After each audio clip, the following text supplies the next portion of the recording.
거짓 선지자들을 삼가라. 산상보훈 34번째 시간입니다. 마태복음 7장 15절의 내용을 가지고 한번 교제를 나눠보도록 하겠습니다. 오늘 내용입니다. 거짓 선지자들을 삼가라.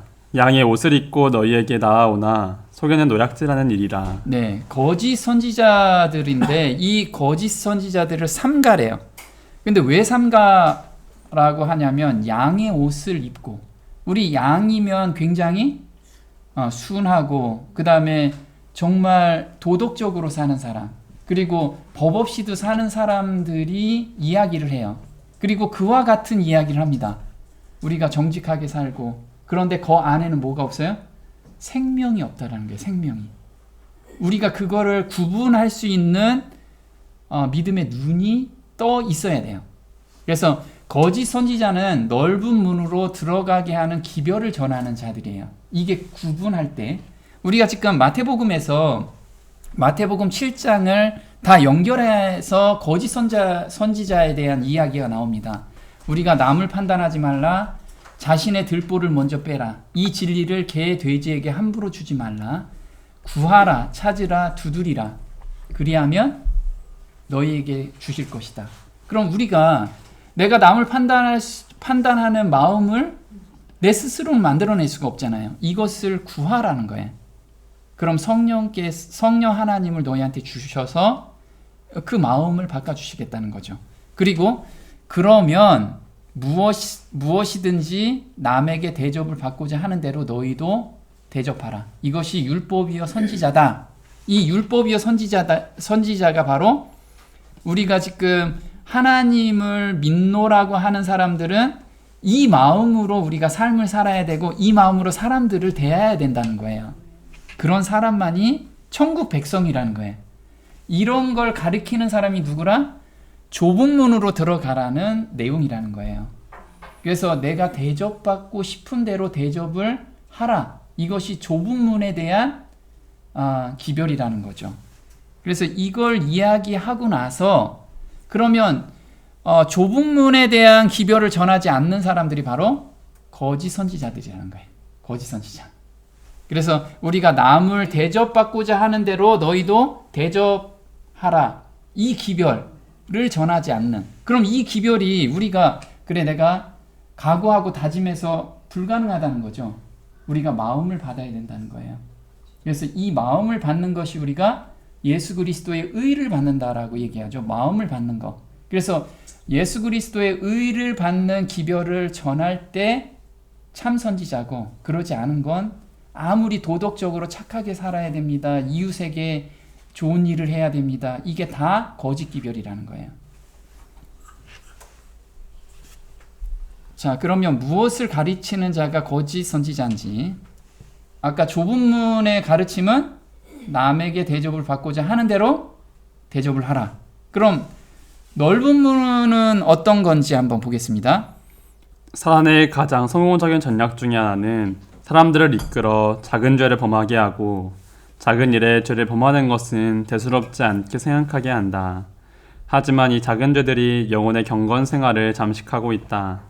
의에서 벗어난 길을 들여놓은 발은 사망으로 끝나는 넓은 길을 향하고 있는 것이다. 네, 지금 사단이 이야기하는데 그 정도는 괜찮아. 그 정도는 괜찮아. 그 정도 죄는 누구나 질 수 있는 거야. 그렇게 양보하는 것들. 그거는 사람이면 그 정도 할 수 있죠. 이런 거라는 거예요. 근데 우리는 성령의 능력을 받아서, 성령의 생명을 받아서 뭐든지 할 수 있는 거예요. 예수님께서 하라는 대로 그대로 할 수 있는 기별을 전해야 되는 거예요. 그래서 우리는 사람인데 거기까지 갈 수 있습니까? 이 기별은 다 거짓 기별이라는 거예요. 우리는 예수님의 품성까지 가야 되는 그런 사람들로 우리를 거듭나게 해주셨다는 거예요. 자, 양의 옷을 입는다는 의미는 자기의 야욕을 채우기 위한 가르침을 말한다. 사실 그 정도는 괜찮아요 하는 것은 자기도 못 지킬 뿐만 아니라 그 안에는 자기 사욕이 들어가 있다라는 거예요. 자, 마태복음 7장 15절에 양의 옷을 입고 너희에게 나오나 속에는 노략질하는 일이래요. 근데 양의 옷이 어떤 건지 한번 보겠습니다. 마음에 변화는 없고 다만 외관상의 변화만 있었으며 물론 그것은 양들을 속여서 아주 쉽게 먹어치우려고 그들을 달래 거짓 안도감을 갖도록 하기 위한 목적이었다. 그들이 외식으로는 겸손하며 사랑도 있고 모든 이익을 그들이 교훈해서 약속하니 그것이 양의 옷과 같고 그들의 마음속에는 생명의 성령님이 없고 다만 자기들을 위하는 야욕만이 가득하였다. 네, 그래서 양의 옷을 입는다라는 것은 굉장히 거룩하게 살아요. 그리고 굉장히 좋은 얘기를 많이 해. 그러면 그게 신념이라는 게 신념. 제가 신념하고 믿음에 대해서 말씀을 드렸습니다. 신념이라는 거는 자기가 무엇인가를 하고 싶은 거예요. 자기가 의지로서 하는 것이 바로 신념이고 하나님의 마음을 받아서 이게 말씀에 이끌려서 가는 것, 그 사랑에 이끌려서 가는 것이 바로 믿음이라는 거죠. 그래서 지금 이야기하는 것은 이거 해야 됩니다. 우리 말씀에 이렇게 나왔으니까 이거 해야죠. 이렇게 강요를 합니다.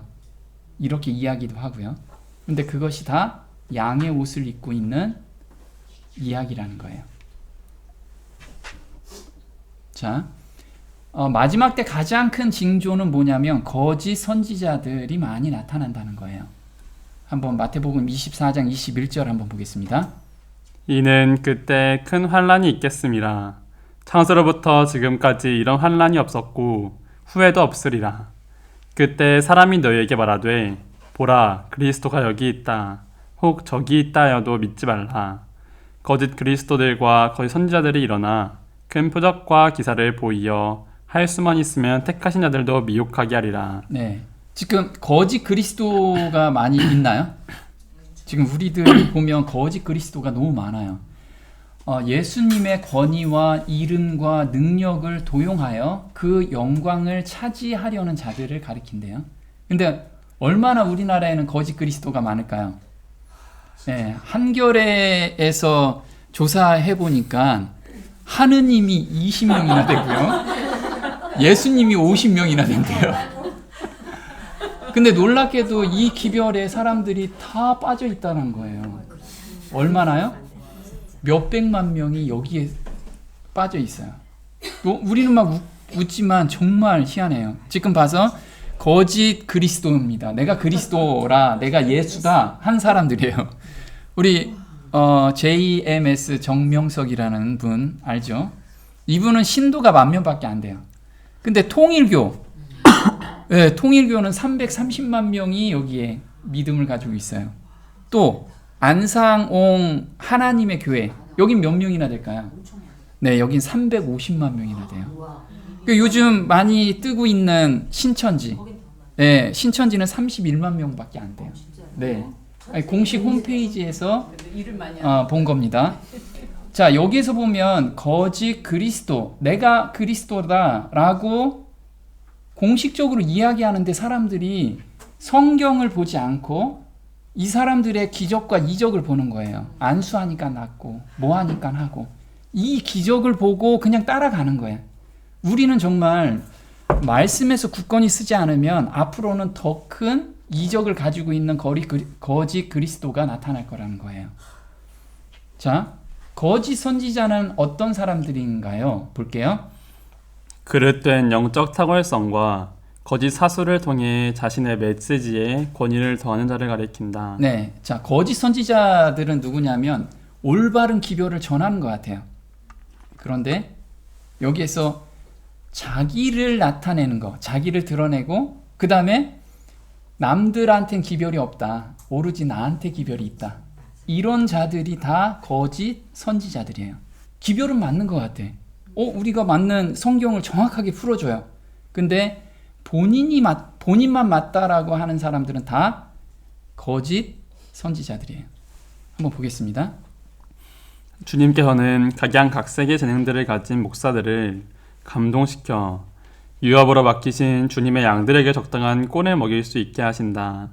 만일 양들을 먹이는 목회 사업을 한 사람에게만 전적으로 맡긴다면 결과적으로 큰 손실이 있을 것이다.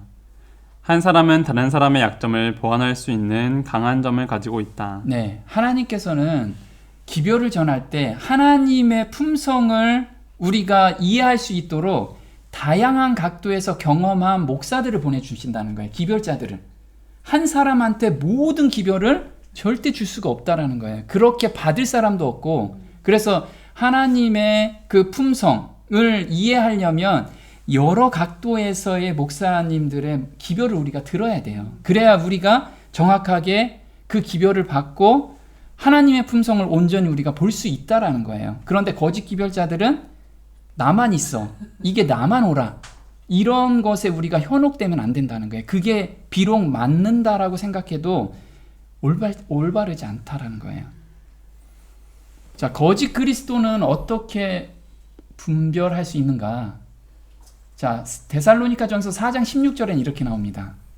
주께서 호령과 천사장의 소리와 하나님의 나팔로 친히 하늘로 쫓아 강림하시리니 그리스도 안에서 죽은 자들이 먼저 일어나고 그 후에 우리 살아남은 자도 저희와 함께 구름 속으로 끌어올려 공중에서 주를 영접하게 하시리니 그리하여 우리가 항상 주와 함께 있으리라. 네, 재림 예수라고 하시는 분들이 많아요.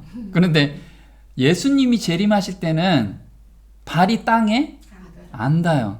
네, 땅에 닿는다면 거짓 그리스도야. 그래서 지금 땅에 닿고 있는 사람들은 다 거짓 그리스도라는 거예요. 이게 성경을 안다면 명확하게 구분이 되는데, 자, 재림 예수님은 발이 땅에 닿지 않는다. 현재 재림 예수라고 하는 모든 무리들은 다 거짓 그리스도다. 그래서 이것만, 이 구절 하나만 봐도 다 거짓이라는 걸 우리가 알 수 있어요. 근데 예수님께서 천년기 후에는 이 땅에 발을 닿지요. 그래서 스가랴서 14장 4절에 이렇게 나옵니다. 그날에 그의 발이 예루살렘 앞 곧 동편 감람산에 서실 것이요 감람산은 그 한가운데가 동서로 갈라져 매우 큰 골짜기가 되어서 산 절반은 북으로 절반은 남으로 옮기고. 네. 그래서 이때나 예수님께서 발이 땅에 닿지 재림 때는 절대 땅에 닿지 않으세요. 우리는 이걸 가지고 좀 구분해 봤으면 좋겠다는 생각이 들어요. 그리고 거짓 선지자와 거짓 그리스도는 굉장한 큰 이적과 기적을 보여줄 거예요. 사단이 그 기적과 이적을 능력을 부여해 줘요. 그래야 사람을 꼬실 수 있으니까.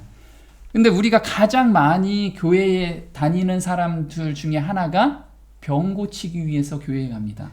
안수하니까 병이 낫더라. 안수하니까 귀신이 나갔더라. 이것 때문에 믿는다라는 거예요. 그래서 통계 자료를 봤어요. 통계 자료를 보니까 이건 한국교회탐구센터에서 조사를 한 건데, 왜 교회에 다니냐 보니까 나의 신체적 건강 때문에 교회에 다닌대요. 두 번째로 많아요. 그러니까 내가 어디 아프면 교회 가서 뭐 금식기도 하고 그 다음에 무슨 기도원에 가서 뭘 하면 병이 낫는다는 소식을 갖고 가는 거예요. 근데 거기서 또 안수하니까 병이 났어. 그러면 진리를 믿는 게 아니고 기적을 보고 믿는 거예요. 그 사람을 예수님으로 보고 믿는다는 거예요. 이런 우에 대다수가 빠진다는 거죠. 그런데 정말 병 고치는 모든 것이 예수님의 능력이냐, 그걸 한번 우리가 봐야 될 것 같아요. 누가복음 13장 11절에는 이렇게 나옵니다. 18년 동안에 귀신 들려 앓으며 꼬부라져 조금도 펴지 못하는 한 여자가 있더라. 18년 동안 사탄에게 매임받은 이 아브라함의 딸을 안식일에 이 매임에서 푸는 것이 합당치 아니하냐. 예수님께서 이 18년 동안에 귀신 들린 여자를 이젠 해방시켜 주셨어요. 그런데 그 밑에 단어를 보면 사단에게 매임바, 사단이 이걸 딱 잡고 있었던 거예요. 병을 주기도 하고 병을 고치기도 하는 것이 사단의 능력이라는 거예요. 그래서 우리가 병을 고치는 것이 100% 예수님의 능력이다라고 믿으면 안 된다는 거예요. 사단도 그 능력을 그대로 보여주신다는 거예요. 보인다는 거죠. 한번 볼게요. 사단은 제한받지 않은 식욕의 방종이 호색을 낮게 하기 쉬운 것을 알았기 때문에 그들로 하여금 금지된 것을 갈망하게 하였다. 이 방법을 통하여 백성들이 더 쉽게 그의 지배하에 들어갈 수 있었다. 질병과 불행의 창시자 사단은 최대의 성공을 거둘 수 있는 곳에서 사람들을 습격할 것이다. 네, 그래서 질병과 불행의 창시자 사단. 그래서 이 질병도 사단이 컨트롤하고 있다는 거예요.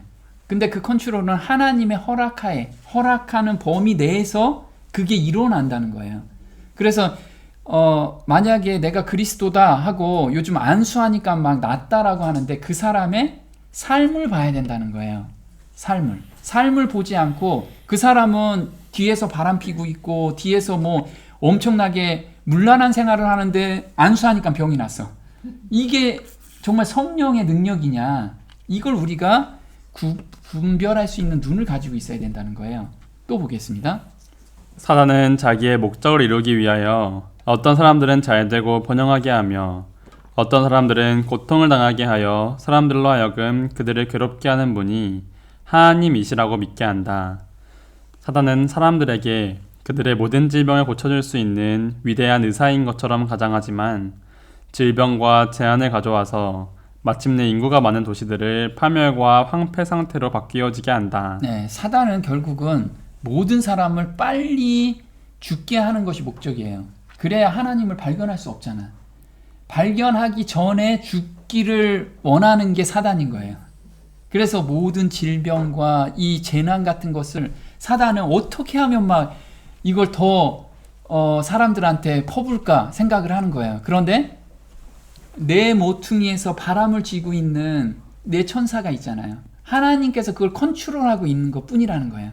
근데 하나님이 나중에 그걸 놓는 시점이 왔을 때는 엄청난 재난들이 이 지구에 우리가 상상할 수 없는 재난들이 올 거라는 거죠. 그때가 바로 우리가 칠재앙이 떨어질 때, 그때 정말 우리는 그동안에 경험 못하는 그 재앙들을 맛보게 될 거예요. 그래서 그 전에 하나님을 정말 빨리 만나서 하나님께 피해야 된다는 거죠.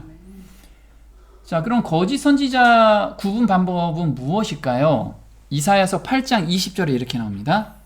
마땅히 율법과 증거의 말씀을 쫓을지니 그들의 말하는 바가 이 말씀에 맞지 아니하면 그들이 정령이 아침빛을 보지 못하고. 네, 지금 거짓 선지자를 구분할 수 있는 유일한 방법은 율법과 증거의 말씀을 비춰보라는 거예요. 그래서 우리가 근데 말씀을 깨닫지 못하면 그 기준을 삼지를 못하잖아요. 그래서 우리가 말씀을 깨닫고 경험 가운데 있어야지만 이게 가능한 거예요. 그냥 문자적으로 나 성경 공부 열심히 했어. 그것만 가지고는 부족하다는 거예요. 왜요? 사단은 지난 6,000년 동안 잠도 안 자면서 성경을 공부했잖아요. 우리보다 성경을 몇 배가 아니고 몇 천 배 더 잘 알아요. 그래서 우리를 어떻게 하면 유혹시킬까? 그걸 너무도 잘 알고 있다는 거예요. 우리가 성령의 새 마음을 받는 경험을 통해서 경험하지 않으면 결코 구분할 수 없다는 거예요. 자, 마태복음 7장 23절에 이렇게 나옵니다. 그때 내가 저희에게 밝히 말하되 내가 너희를 도무지 알지 못하니 불법을 행하는 자들아 내게서 떠나가라 하니라. 네, 이때 주여 제가 주의 이름으로 병을 고쳤고 주의 이름으로 권능을 행했고 주의 이름으로 착한 일을 했습니다. 이런 자들이 예수님 앞에 나왔을 때 예수님께서 말씀하신 게 그거예요. 그래, 너무 착하고 충성된 종아, 그렇게 말씀을 안 하시고 불법을 행한 자들아 내게서 떠나가라. 이 사람들은 무엇을 경험하지 못했냐면 이 율법과 증거의 말씀을 경험하지 못했다는 거예요.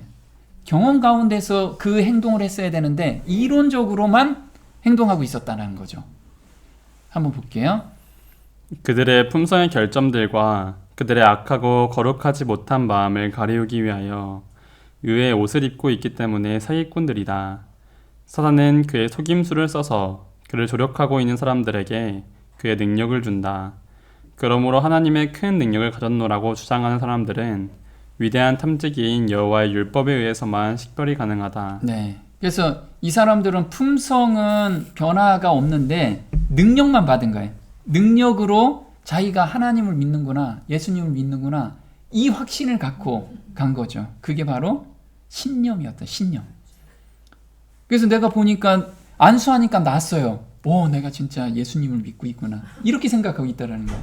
사실 마음의 변화가, 나의 품성의 변화가 가장 중요한데 그건 없이 그 결점을 다, 근데 우리가 능력과 기적을 보이지 않는다고 해도 우리 신앙생활을 되게 열심히 하잖아요. 나는 변화는 없는데 뭔가 열심히 하면 믿음이 생기지 않을까 생각하고 교회에 진짜 열심히 다니는 사람이 너무 많아요. 이 사람들은 다 불법을 행하는 자들아 이렇게 바뀔 거예요.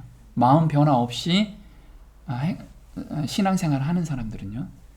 한번 볼게요. 주께서는 할 수 있으면 택하신 자들도 미혹하게 하리라 고 말씀하신다. 그들의 양의 옷이 아주 진짜같이 순수하게 보이기 때문에 그 이리는 우리가 하나님의 크신 도덕적 표준으로 갈 때에야 비로소 식별이 가능하고 거기에 가보면 그들이 여호와의 율법을 범하는 자들인 것을 알게 된다.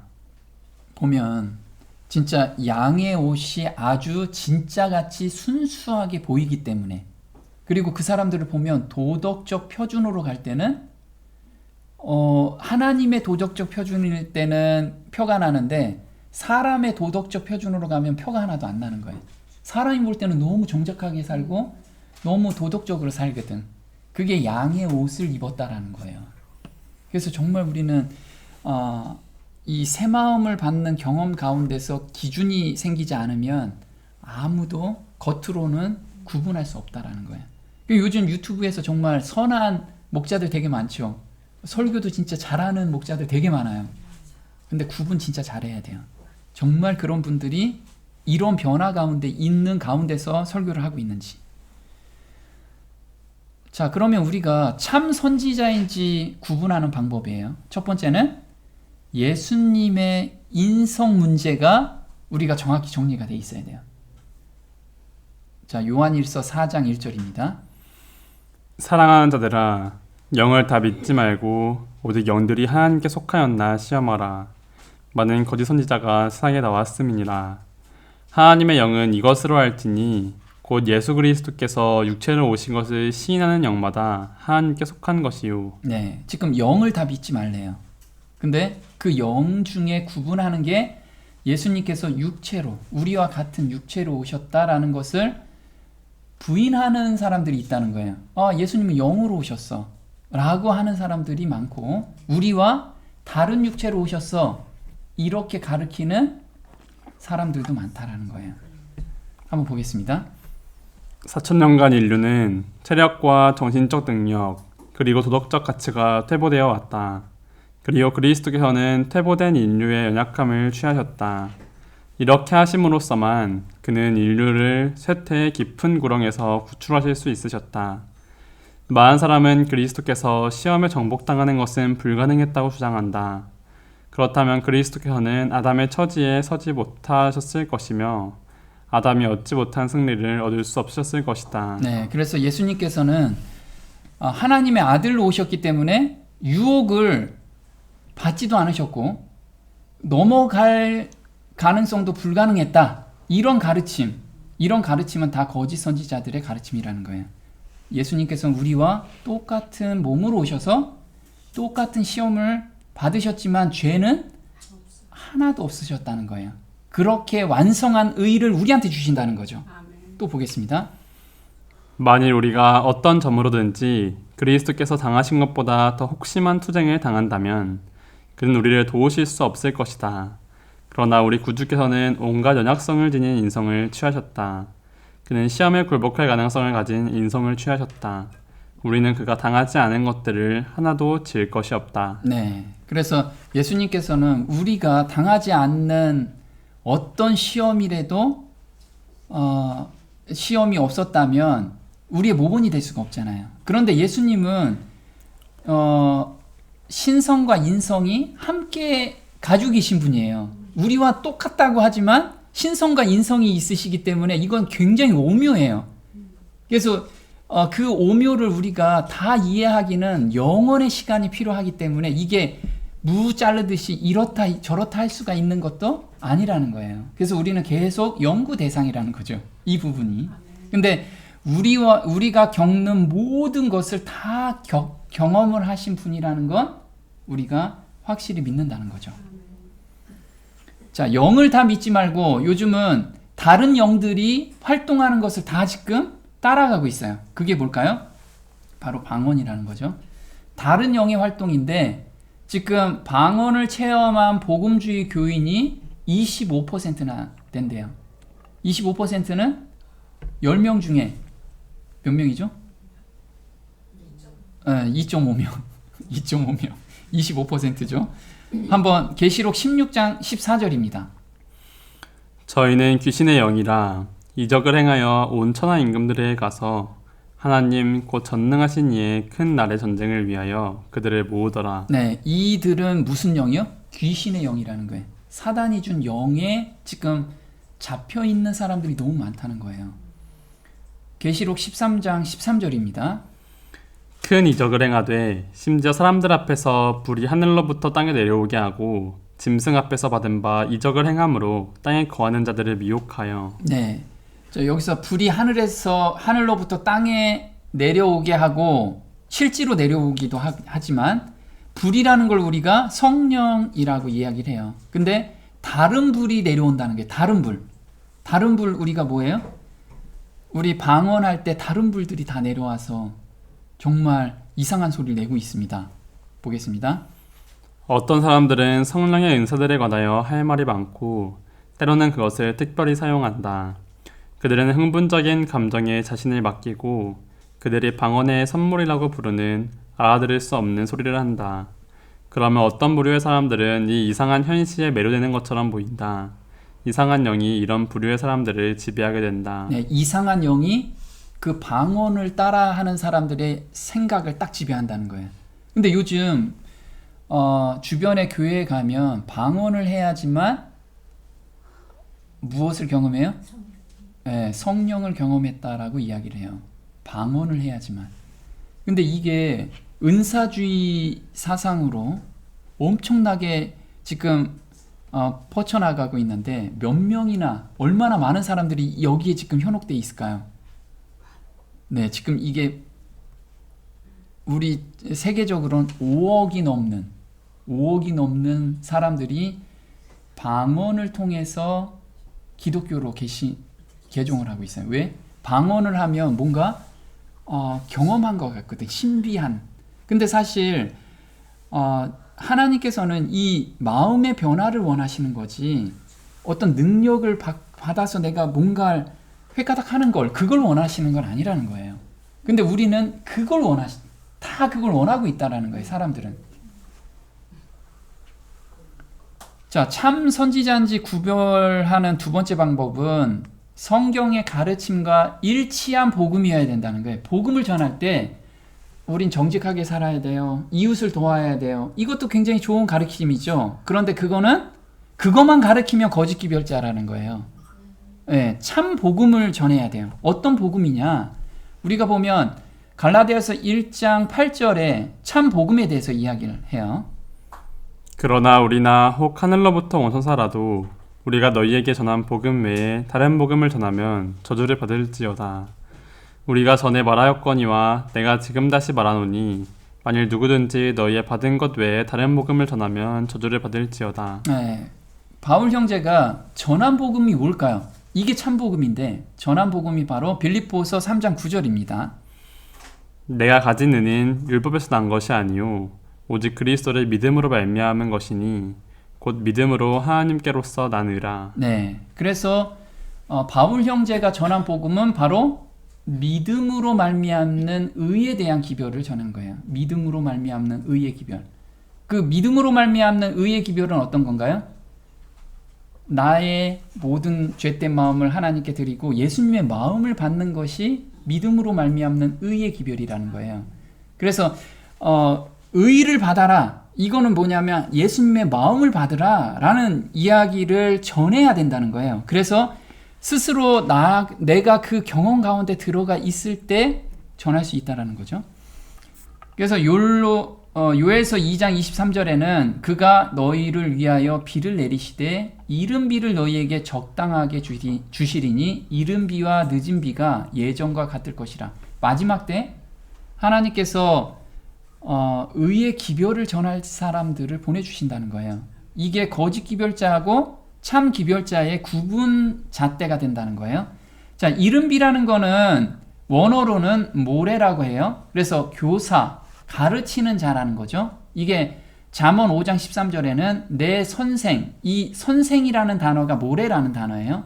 선생의 목소리를 청종치 아니하며 나를 가르치는 이에게 귀를 기울이지 아니하였는고 해서 여기서 이른비라고 번역된 것은 무엇으로 번역돼야 되냐면 선생으로 번역돼야 된다는 거죠. 그래서 어떻게 하냐면 그가 너희를 위하여 비를 내리시되 의의 교사 믿음으로 말미암는 의의 기별을 너희에게 주시리라. 그리고 마지막 때는 의의 기별, 믿음으로 말미암는 의의 기별을 전하는 것이 참 기별자라는 거예요. 우리가 이걸 보고 기준을 정해야 된다는 거예요. 착하게 살아야죠. 우리 이웃 사회에 봉사해야죠. 이런 거 너무 좋은 기별이에요. 그것만 있으면 거짓이라는 걸 우리가 항상 기억해야 된다는 거죠. 세 번째 구분 방법은 삶의 열매를 보고 구분해야 돼요. 말은 좋은데 삶 속에서 정말 아니야. 그러면 참 기별자가 아니라는 거죠. 마태복음 7장 18절에 이렇게 나옵니다. 좋은 나무가 나쁜 열매를 맺을 수 없고 못된 나무가 아름다운 열매를 맺을 수 없느니라. 이러므로 그의 열매로 그들을 알리라. 네, 그의 열매로, 그의 삶으로 그가 참 기별자인지 거짓 기별자인지 알리라는 거예요. 그의 삶으로. 그럼 나쁜 열매라는 건 뭐냐면 갈라디아서 5장 19절에 육체의 일은 현저하니 곧 음행과 더러운 것과 호색과 우상숭배와 술수와 원수 맺는 것과 분쟁과 시기와 분냄과 당 짓는 것과 불리함과 이단과 투기와 술취함과 방탕함과 이게 나쁜 열매가 나오는 거죠. 그럼 여기에서 우리가 기별을 계속 정하는데 계속 분리가 일어나고 당을 계속 짓게끔 기별이 막 전해져. 그럼 굉장히 좋은데 그게 좋은 열매냐 이거죠. 아닐 수 있다라는 거예요. 그리고 그 삶에서 사람들을 보면 계속 뭔가 시기와 분쟁을 일으킨다. 그럼 이것도 기별이 좋다라고 하지만 아닐 수도 있다라는 거예요. 우리는 그런 걸 분별해야 된다는 거죠. 자, 그리고 아름다운 열매는 뭐냐? 갈라디아서 5장 22절입니다. 오직 성령의 열매는 사랑과 희락과 화평과 오래 참음과 자비와 양선과 충성과 온유와 절제니 이 같은 것을 금지할 법이 없느니라. 네, 그래서 성령의 열매는 이 예수님의 마음을 받지 않고는 이건 불가능한 열매들이 올라온다는 거죠. 사랑은 남의 유익만 구하는 거예요. 내 유익을 안 구하고. 그리고 희락과 화평, 그리고 오래 참음, 자비 이런 것들은 정말 우리가 새 마음을 받지 않고는 불가능한 일들이라는 거예요. 그럼 이런 것이 품성에서 드러날 때 참 기별자다라는 것을 우리가 구분해야 된다는 거죠. 또 보겠습니다. 인간의 마음에 일어나는 변화, 곧 인간의 품성의 변화는 살아계신 구주께서 영혼을 구하시려고 역사하고 계심을 보여주는 기적이다. 하나님의 말씀을 전함에 있어서 지금 그리고 항상 나타내야 할 표적은 듣는 자들에게 그 말씀이 계심시키는 능력이 되게 하는 성령의 임재하심이다.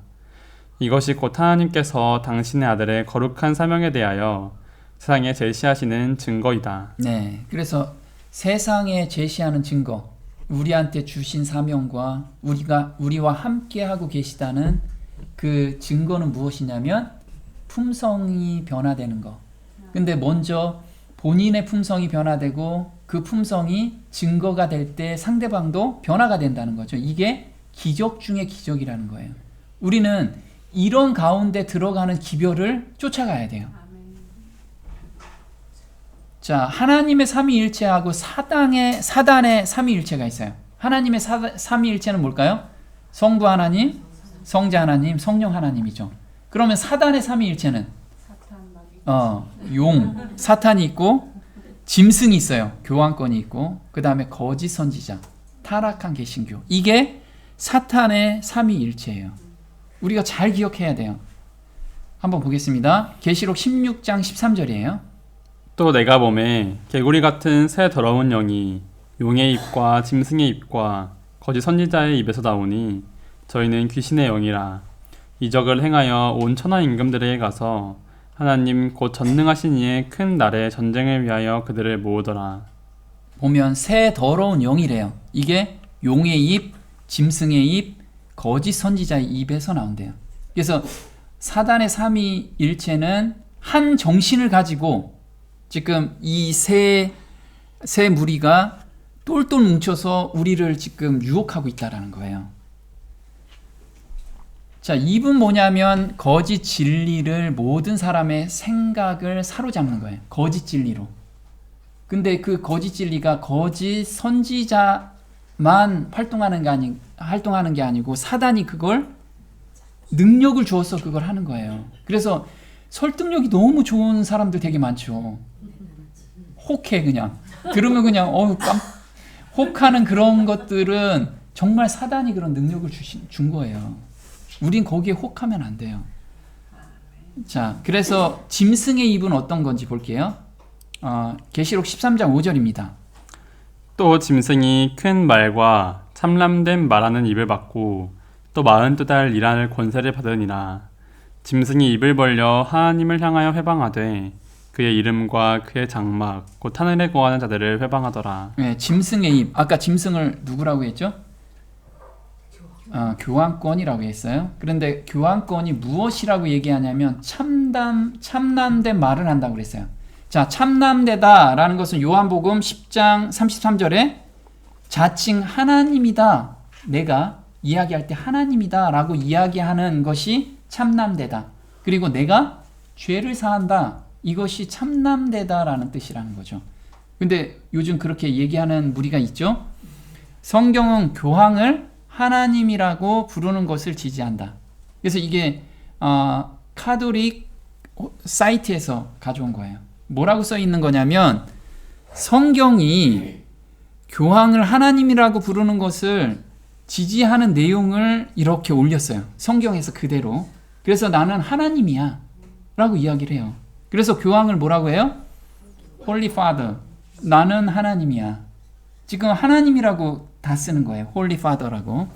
그럼 Holy Father라는 뜻이 뭐냐? 네이버 백과사전에 보면 성삼위 제1위인 하나님을 가리키는 것이 성부라는 거죠.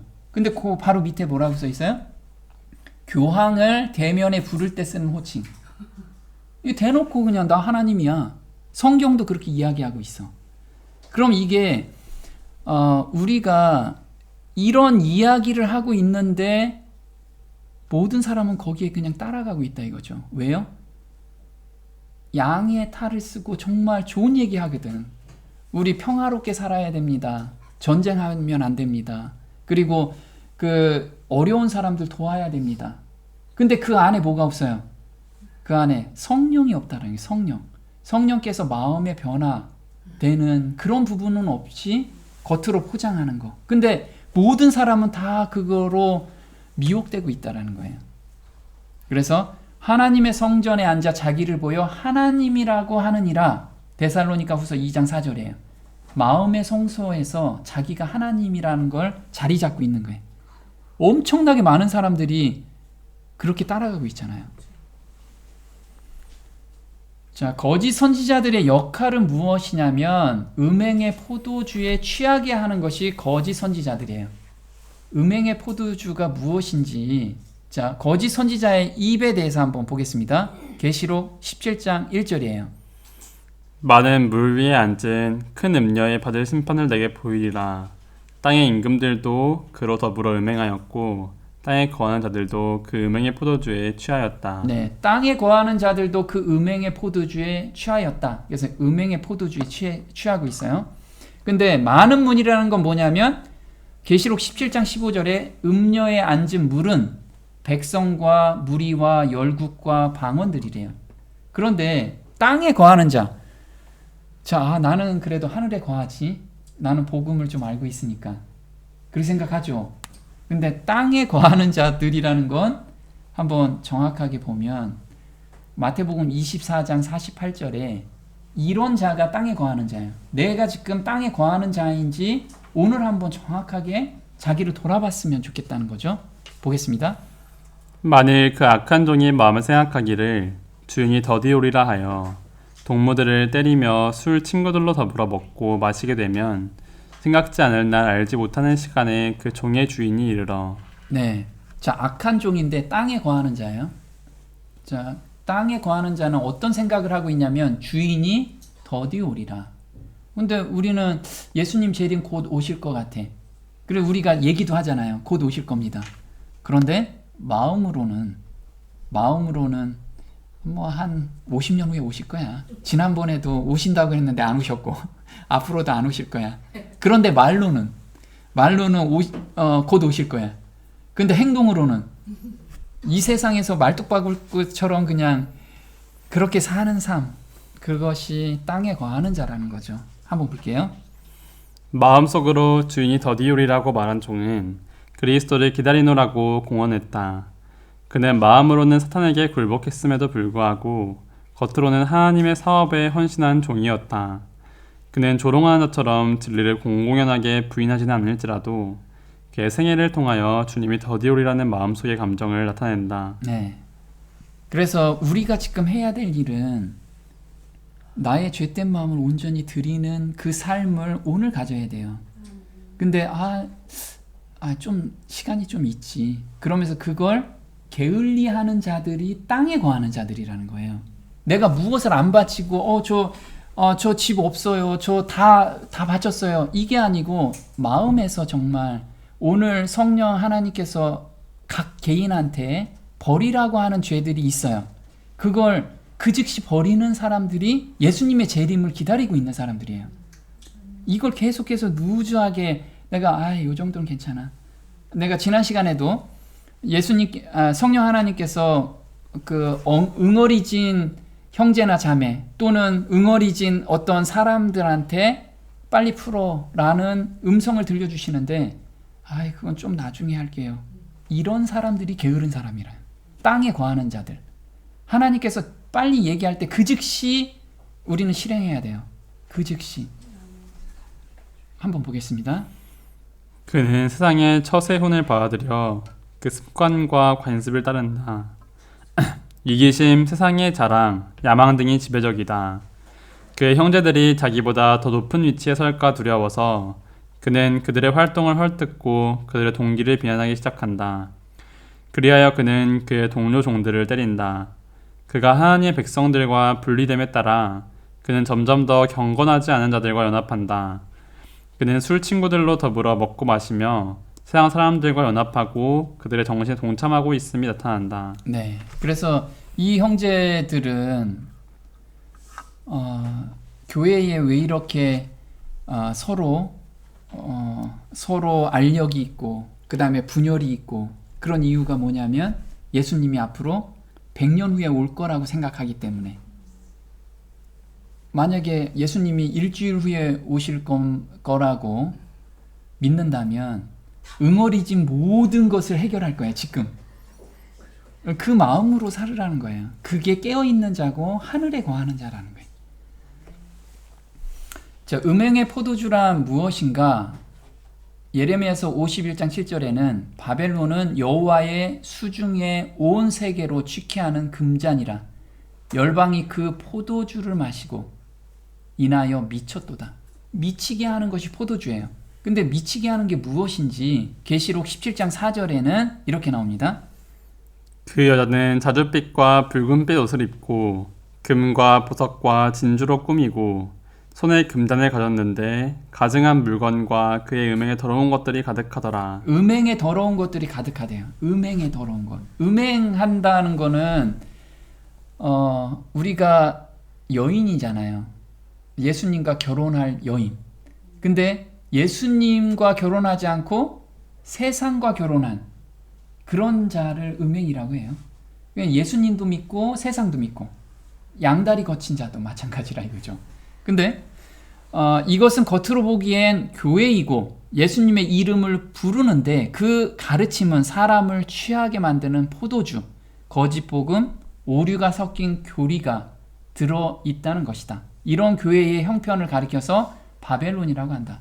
그래서 음행에 더러운 것은 거짓 복음과 거짓 교리로 교회 안에 그걸 가리키고 있고 그걸 철떡같이 믿고 사는 것이 바로 음행에 더러운 것이 가득한 곳이라는 거예요.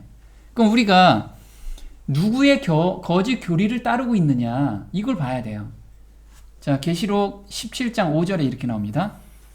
그 이마에 이름이 기록되었으니 비밀이라 큰 바벨론이라 땅의 음녀들과 가증한 것들의 어미라 하였더라. 네, 땅의 음녀들인데 어미가 있대요. 그럼 땅의 음녀들이 누구냐면 타락한 교회를 상징해요. 개신교회를.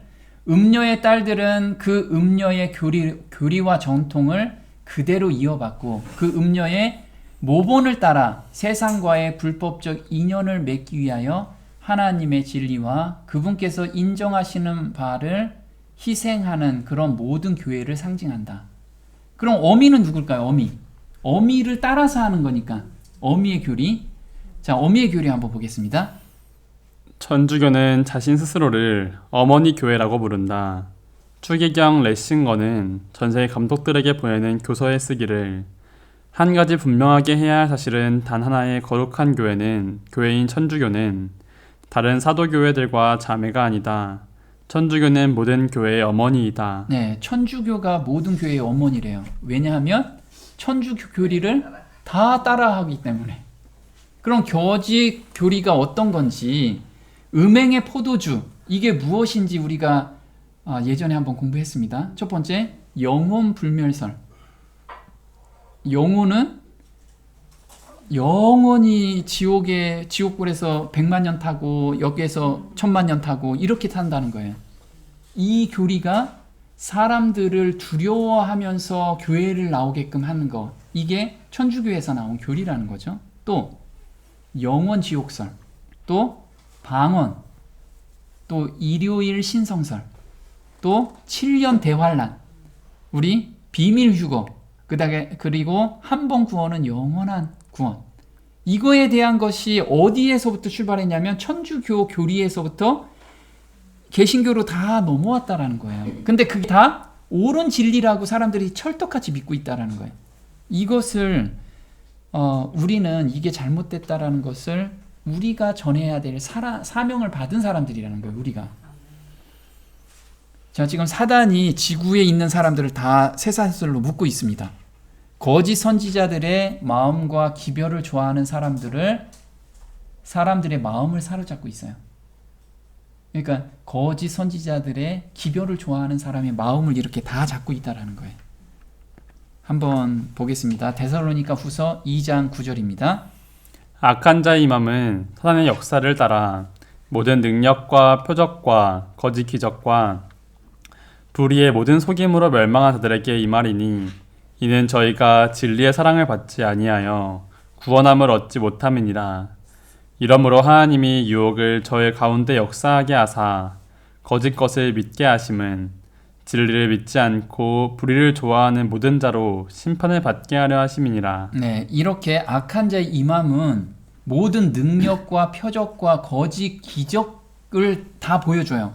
그런데 이 사람들은 자기의 변화는 별로 원하지 않는데 그런 기적을 보고 그냥 믿고 싶은 거예요. 그래서 불의를 좋아하는 모든 자들은 다 이렇게 사단의 올무에 걸리게 될 거라는 거예요. 여기서 보면 모든 능력이라고 그랬어요. 이 능력이라는 단어가 디나메이라요. 디나메이. 이건 외적으로 나타나는 능력과 이적이에요. 근데 우리가 원하는 건 뭐 해야 되냐면 엑수시아예요. 내적인 능력. 내적인 변화되는 능력을 우리는 발해야 된다는 거예요. 능력이 달라요. 능력이. 근데 사람들은 겉으로 드러나는 능력만을 구한다는 거예요. 내가 안수하면 좀 병이 낫게 하는 그런 능력을 좀 저한테 주세요. 그런 사람한테 진짜 줘요. 네, 자기 변화는 없어도 능력으로. 이런 걸 우리가 봐야 된다는 거죠. 그 다음에 기적이라는 건 어떤 거냐면 테라신이라고 하는데 불법한 자의 행동을 통해서 갖게 되는 경이감을 말한다. 그러면 이렇게 병을 안수했는데 병이 났어요. 그 경이감 때문에 와, 저 사람 정말 그리스도구나. 저 사람 정말 하나님이 보낸 사람이야. 그렇게 경이감을 가지고 쫓아간다는 거예요. 이런 사람들은 자기 내적인 변화는 원하지 않고 그런 기적만 쫓아다닌다는 거예요. 자, 임하다. 이 임하다라는 뜻은 어떤 거냐면 파루시아라고 하는데 오심, 강림이라는 뜻이에요. 그래서 성령을 우리가 받아들일 때도 이 파르시아라고 해요. 근데 이런 사람들은 어떤 걸 받아들이냐면 사단의 생각을 영접해요. 사단의 생각을.